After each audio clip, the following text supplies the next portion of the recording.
de chevaux. Je suis en train de dire à quelqu'un, peu importe dans quelles conditions tu es né, le choix de Dieu ne dépend pas d'où est-ce que tu viens, mais le choix de Dieu coordonnera où tu iras.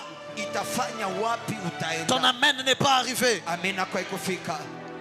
S'il ne m'a La troisième des choses, ou la deuxième si vous voulez, s'il ne m'a donc pas choisi selon les critères, alors il n'y a donc aucun critère qui puisse le pousser à m'abandonner. Vu que dès le départ, il n'y a aucun critère qui a poussé Dieu à me choisir. Maintenant dites-moi, quelle est la chose que tu vas dire qui va pousser Dieu à m'abandonner? Peut-être qu'avant il y avait pire que ça, mais il m'avait quand même choisi. Je ne sais pas à qui je viens de parler ce soir. Apparemment quelqu'un n'a pas compris. Si les gens disent, dans 20 ans, pendant que tu es déjà dans la gloire, et que tu commets une erreur, les gens disent à cause de cette erreur Dieu t'abandonne. Le problème c'est que quand Dieu t'a choisi, tu étais prostituée.